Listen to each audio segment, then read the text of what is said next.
하나님 말씀하여 주시옵소서. 오늘도 우리 안에 있는 우상들을 분별할 수 있게 능력을 더하여 주시고, 특별히 우리가 무엇에 집착하고 있는지, 또 그것으로부터 하나님께서 어떻게 구원하시는지 함께 알고 누릴 수 있게 인도하여 주시옵소서. 예수님의 이름으로 기도합니다. 아멘. 여러분, 복음은 굉장히 광범위하고 아름다운 것입니다. 믿어지십니까? 아멘. 그런데 많은 경우에 안타깝게도 복음의 일부만 알고 있거나 아니면 일부만 믿는 분들이 많이 있습니다. 복음은 생각보다 많은 영역에서 우리의 삶을 바꾸는 정도가 아니라 우리의 삶 전체의 역사를 바꾸는 복음인 줄 믿습니다. 모든 그리스도인은 성화라는 과정을 겪는데, 이 성화라는 과정이 하나님 원하시는 방향으로 사람이 되는 거라고 제가 몇 주 동안 말씀드렸는데 기억나시는지 모르겠습니다. 제가 어제도 그 수련회 가서 중고등부 청년부 수련회인데, 재정에 대해서, 저는 무슨 돈 버는 사람이 아니잖아요. 재정관 강의를 교회에서 많이 했는데 외부에서 부른 건 처음이에요. 근데 그 수련회에서 불러주셔서 중고등학교 청년부 이렇게 선택 강의였어요. 아침에 3가지 파트, 연애랑 성이랑 그 경제관 3가지로 나눴는데 누가 선택해서 1등을 받았을까요? 네, 저예요. 네. 성이나 연애일 것 같으시죠? 왜냐면 제가 홍보 영상을 잘 만들었거든요. 근데 어제 끝나고 한 18살짜리 고등학교 여자아이가 질문을 하더라고요. 강의 마치고 뭐라고 했냐면, 목사님, 저는 하나님을 알기는 아는데 믿음이 없는 것 같아요. 믿음이 없는 것 같고, 그러니까 고민이 많더라고요. 자기 믿음이 없는 것 같아요. 근데 제가 의아했던 건 뭐냐면, 그 아이가 강의 듣는 내내 얼마나 메모를 잘하는지, 처음부터 끝까지 얼마나 집중을 잘하는지 제가 앞에서 다 봤잖아요. 그래서 제가 말했어요. 도대체 믿음이 없다고 생각하는 근거가 뭔지 난 모르겠다. 네가 18살 고등학교 2학년 학생이 이 여름에 2박 3일 내서 수련회 와서 앉아있고 강의 시간에 2시간을 집중할 수 있는 거는 그게 믿음의 증거 아니냐. 하나님 앞에서 내가 울고불고 막 쥐어짜내고 막 방언이 터지고 이것만 믿음이 아니라 우리가 여기 시간을 낼 수 있는 것도 믿음이라고 했어요. 이게 무슨 얘기냐면, 우리가 예수를 믿고 변화된다는 거에 대한 오해가 있는 거예요. 예수 믿고 변화돼서 우리는 하나님이 되는 게 아닙니다. 예수 믿고 변화돼서 사람이 되는 겁니다. 하나님이 원하는 사람. 할렐루야. 우리가 지금 감정에 대해서 벌써 6주차, 9주차까지 다룰 건데, 이걸 하는 이유는 뭐냐면 하나님이 원하는 사람이 되기 위해서입니다. 하나님 우리에게 감정을 주셨고, 하나님은 감정을 누르라고 하지 않아요. 감정은 누르다가 폭발하는 거고 병되는 겁니다. 하나님 앞에서 우리가 감정을 다루는 방법들을 배우고 있는데, 오늘은 감정이 주도하는 삶에서 성령이 주도하는 삶으로 바꿔가는 과정 중에 집착에 대한 이야기를 하려고 합니다. 여러분, 혹시 집착하시는 게 있으십니까? 사람마다 다르겠죠? 혹시 방금 전에 나는 집착이 전혀 없는 사람이야 라는 생각이 드셨다면 빨리 기도하셔야 돼요. 제일 위험한 상태예요. 나는 그럴 리가 없어. 예수 믿으면서 가장 위험한 상태는 뭐냐면 나는 그럴 리가 없어요. 여러분, 우리는 그러고도 남는 사람들입니다. 누구나 집착하고 있습니다. 이거를 인정하는 것이 건강한 영성입니다. 내가 하나님이 아니라 나는 인간이기 때문에 나는 무엇에든 집착하는 사람이다라고 인정하는 것이 건강한 영성이에요. 그래서 예를 들면 저희 집에 있는 열매 4살이에요. 4살. 원래 나이로, 윤석열 나이 말고 원래 나이로 4살인데 얘도 집착하는 게 있어요. 애착 인형이라고. 제가 이놈의 애착 인형 때문에 저녁 11시에 집 밖에 나가서 찾다 온 적도 한두 번이 아니에요. 족발집 다시 가본 적도 있고 영화관 다시 가본 적도 있고요. 결국은 잃어버렸어요, 최근에. 그래서 똑같은 인형은 단종이 됐어요. 그래서 그거보다 쬐그만 인형, 한 15cm 작은 똑같이 생긴 친구는 아직 팔더라고요. 그래서 그걸 사가지고 이게 너 이제 새로운 인형이다 하고 소개하는데 얼마나 힘들었는지 몰라요. 4살짜리도 집착을 해요, 여러분. 집착은 누가 가르쳐서 하는 게 아니라 인간이라면 누구든 뭐인가 집착하고 있게 돼 있어요. 목사님, 저는 안 하고 있는데요. 그럴 리가 없어요. 집착은 2 종류인데, 하나는 뭐냐면 너무 신경 쓰는 것도 집착이고요, 너무 신경 안 쓰는 것도 집착이에요. 예를 들면 돈 벌어야 돼! 또 집착이지만 난 돈 같은 거 필요 없어도 집착이에요. 필요 없는 사람이 어디 있어요? 필요 없다는 거에 집착하고 있는 거예요. 그죠? 집착이 없는 사람이 없어요. 누군가는 자녀한테 집착하고요, 누군가는 남편이나 아내한테 집착합니다. 누군가는 교회에 집착하는 사람도 있고요, 누군가는 관계에 집착하는 사람들도 있어요. 이게 그 가장 위험한 상태는 뭐예요? 나는 자녀한테 집착 안 하지. 요거보다 위험한 게 없어요. 자녀한테 물어봐야 돼. 자녀한테. 실제로 미국 교회들 중에는 장로 임직할 때 그 교회마다 다르지만 마지막 코스가 이런 교회가 있대요. 담임 목사가 직접 마지막에 다 통과하고 마지막에 자녀한테 이메일을 보내는 코스가 있대요.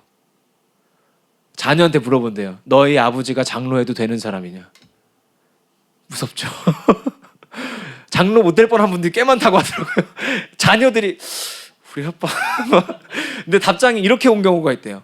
2년 전이었으면 안 될 것 같은데 지금은 될 것 같습니다. 그래서 그 목사님이 그랬대요. 당신 위험했다. 그러니까 우리가 내 모습에 대해서 인정하기 어려운 게 우리의 현실이에요. 근데 우리는 받아들여야 됩니다. 받아들일 수 있는 것이 영성입니다. 오히려 건강한 영성은 나의 부족함을 인정할 수 있는 거예요. 그리고 이 인정함이 얼마나 우리에게 자유를 가져다 주는지 경험해 보지 못한 사람은 몰라요. 예를 들면 제가 과거에는 이제 설교를 잘하고 싶은 마음이 너무 크다 보니까 나는 잘하는 사람이야라고 계속 이제 세뇌를 하는 거예요, 스스로. 그러다가 한 번은 이제 무슨 일이 있었는데 이제 그 수련회 같이 다니던 전도사님 중에 한 명이 우리 베이스 연주자였어요. 근데 얘는 사고 치고 나갔는데 그 얘가 이제 자기가 나가면서 저한테 장문의 카톡을 보내면서 제 설교에 대한 평가를 막 카톡으로 한 30줄을 보냈어요. 그때 제가 20대 중반 전도사였죠. 뭐 잘했겠어요. 근데 거기에다가 얘가 쓴 말들을 보면 다 맞는 말이에요. 근데 그때는 그게 너무너무 분노가 되더라고요.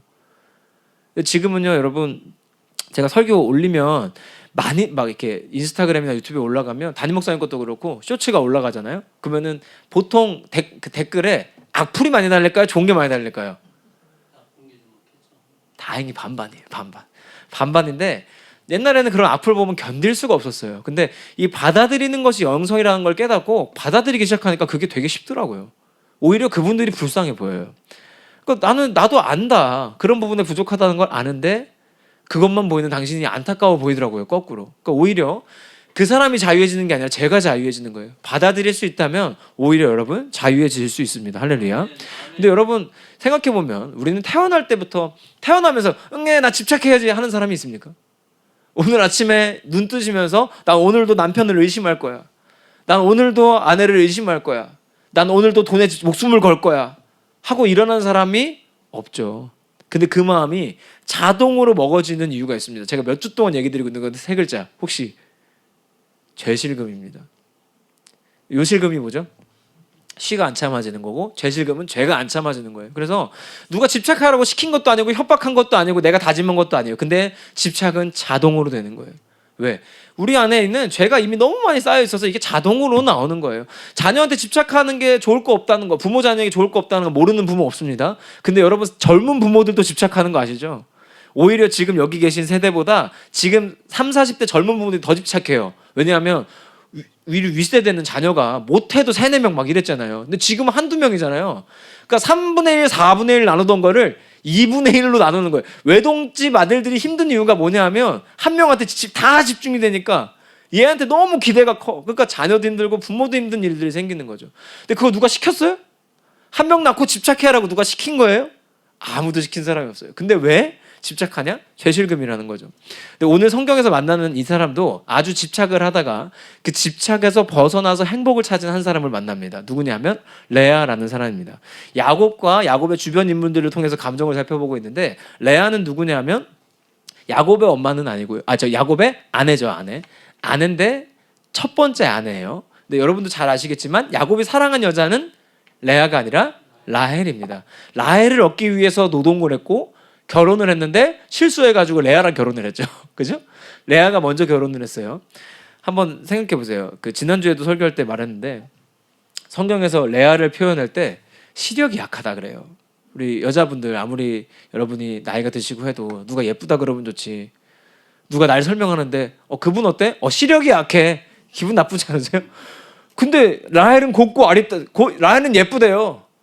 그러니까 차라리 레아는 못생겼다, 라헬은 이쁘다라고 하든가 아니면은 라헬은 눈이 좋았다라고 하든가 이게 앞뒤가 안 맞잖아요. 그러니까 레아 입장에서 얼마나 서운한 말이에요. 그만큼 라헬이 이뻤다는 얘기도 되고 우리는 이쯤에서 짐작해 볼 수 있어요. 레아와 라헬이 크는 과정에서 얼마나 비교를 당했을지. 야, 너 동생은 이쁜데 너는 왜 그러냐? 이런 얘기를 수도 없이 들었을 거예요. 레아는. 어떻게 보면 레아의 성장 과정에서 사랑받은 기억이 많이 없을 겁니다. 어쩔 수 없어요. 차라리 라헬도 못생겼으면 괜찮은데 둘 다 그러면 괜찮을 거야. 근데 라헬도 예뻐. 그러면 이게 얼마나 비교가 되고 사람들이 또 옛날에는 그런 뭐 심리학이 있어요. 무슨 상담학이 있어요. 뭐가 있어. 얼마나 막말을 했겠습니까? 자기 마음대로. 그러니까 이제 레아는 평생 사랑받지 못한 사람으로 살았을 가능성이 높죠. 근데 그러던 레아가 그래도 결혼을 했잖아요. 물론 아버지 때문에 반강제로 하게 된 결혼이지만 옛날엔 다 그랬으니까 뭐. 그죠? 그래서 야곱이랑 결혼을 했어요. 그 레아가 느꼈을 때 그래도 라헬을 사랑했지만 나랑 결혼했으니까 이제는 나를 좀 사랑해 주지 않을까 했는데 성경의 정황을 보면 그렇지는 않았던 것 같습니다. 레아는 여전히 야곱에게 사랑을 받지 못했어요. 그래서 레아가 결심한 게 있어요. 뭐냐면 아기를 낳아야겠다. 아기를 낳으면, 그 중에서도 옛날에는 어때요? 아들을 낳으면 남편이 날 사랑할 것이다 해서 출산을 목표로 출산하기 시작합니다. 여기 말씀 보잖아요. 라헬은 자녀가 없으니까 내가 아기를 낳으면 남편이 날 사랑할 거야 라고 생각했죠. 그리고 나서부터 아기들 태어날 때마다 이름을 짓는데 이 이름이 너무나 마음이 아파요. 보세요. 첫째 르우벤인데 이름 뜻이 이거예요. 내 남편이 나를 사랑하리로다. 이거죠. 내가 아들만 낳으면 야곱이 날 사랑할 거야.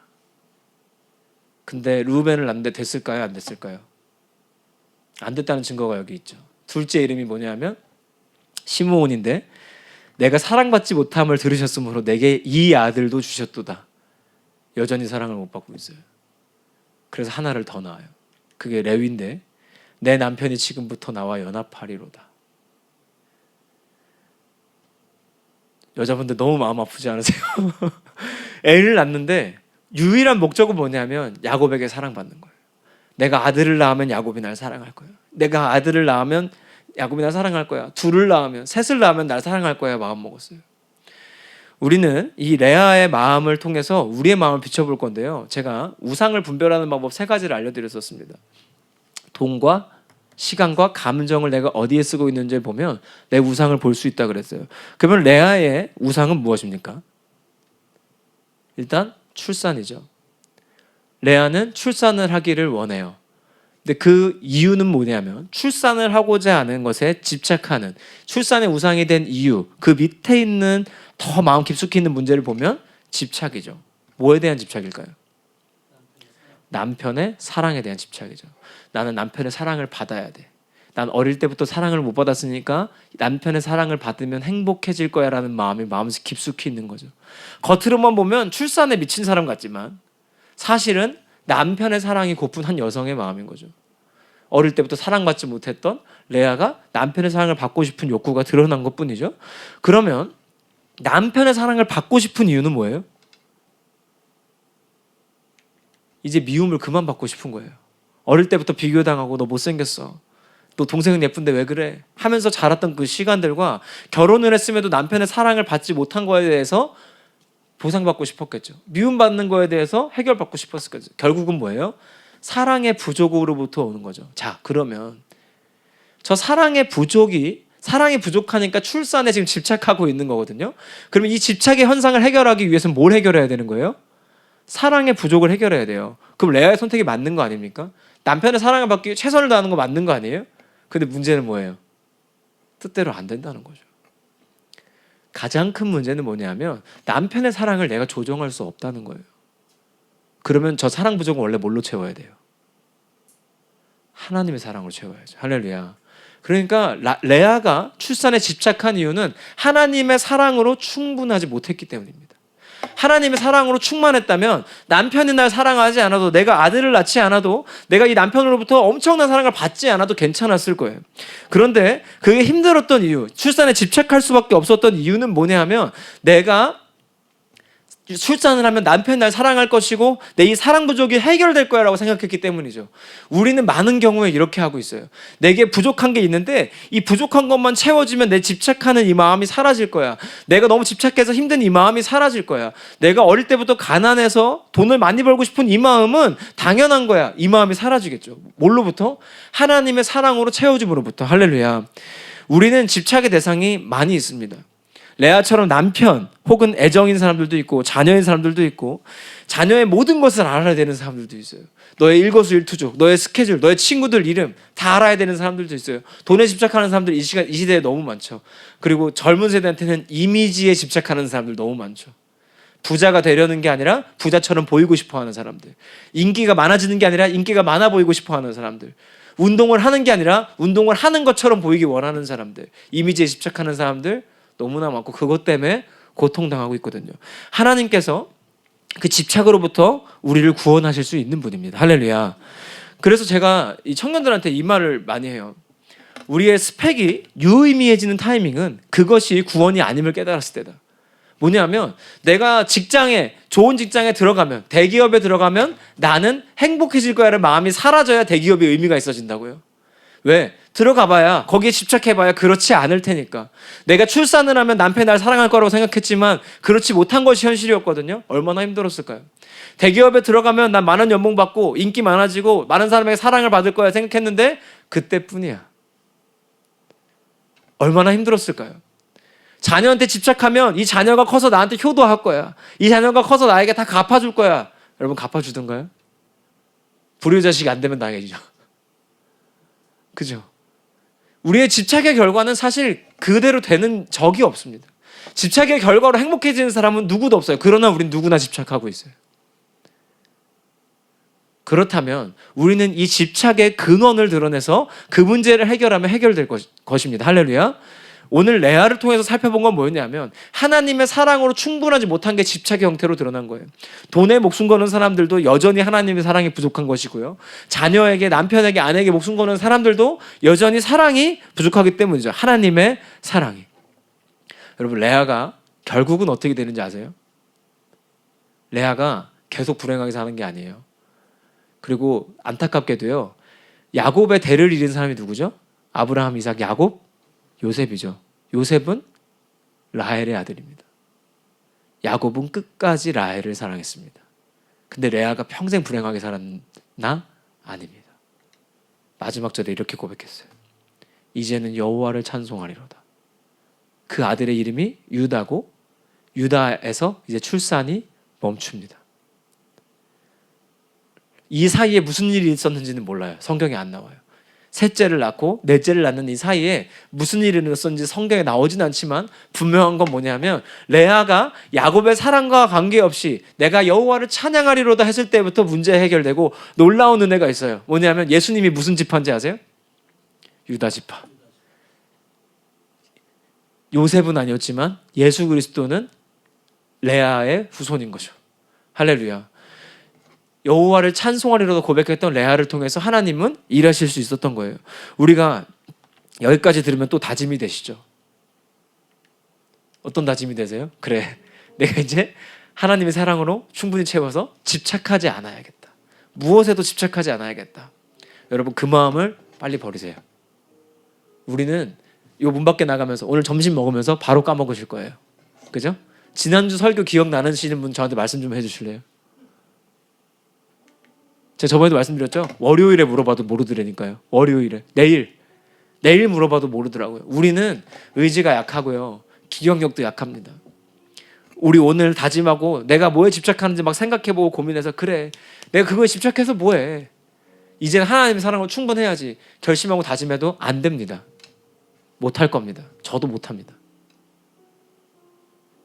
그런데 다행인 건 뭐냐면 그걸 해내지 못하는 우리를 하나님이 여전히 사랑하십니다. 할렐루야.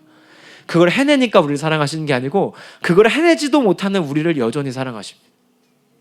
그래서 다행히 하나님이 우리보다 우리를 더 잘하시고 예수 그리스도를 이 땅에 보내셨고 그분이 십자가 지심으로 우리를 집착으로부터 구원하십니다. 할렐루야. 우리 힘으로 구원받을 수 없어요. 많은 분들이 우리 특별히 대한민국 그리스도인들이 이 상태인 분들이 많아요. 내가 하나님 은혜로 구원받았지. 예수 그리스도의 십자가로 구원받았지. 이제는 내가 똑바로 살아야지. 아니 구원도 결국 구원을 예수가 하셨는데 왜 내가 똑바로 살아요? 내 힘으로 똑바로 살 수가 없다는 걸 인정해야 돼요. 그리고 그것마저도 예수가 하실 수 있도록 열어드려야 돼요. 할렐루야. 우리의 의지로 할 수 없습니다. 우리의 다짐으로 하루도 못 갑니다. 아니 1시간도 못 갑니다. 그런데 너무나 감사하게 그렇게 약하디 약한 우리의 의지를 통해 할 수 있는 한 가지를 주셨습니다. 기도할 수 있게 하셨습니다.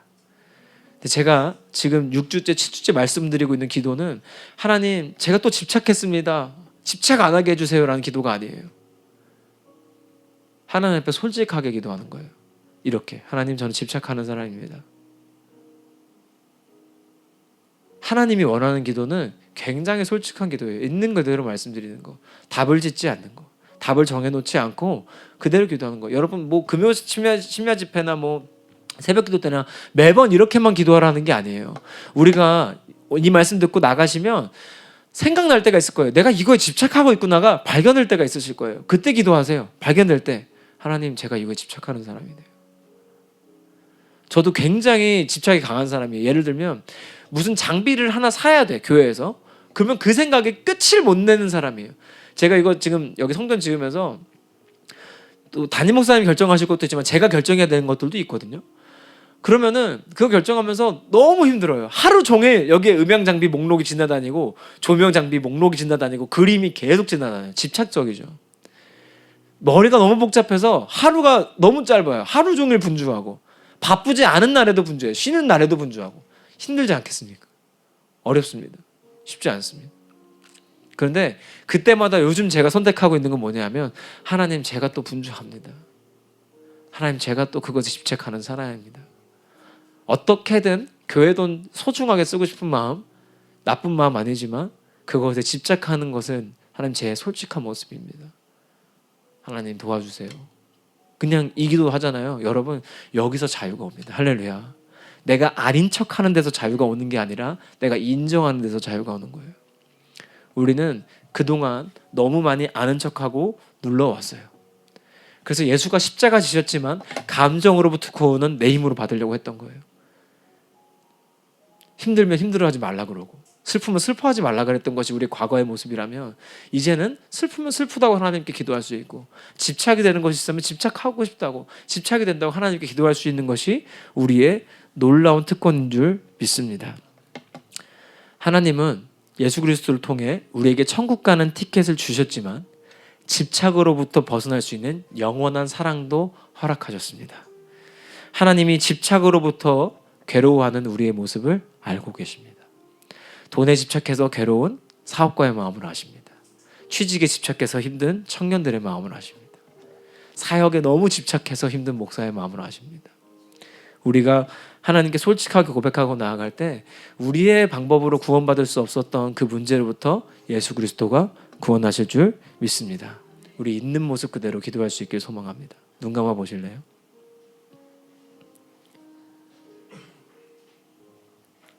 우리는 때때로 이것만 하면 나아질 거야, 이것만 하면 좋아질 거야 하며 집착할 때가 많습니다. 여러분, 이 시간 기도하실 때 솔직하게 나아가십시오. 하나님, 저는 또 이것에 집착했습니다.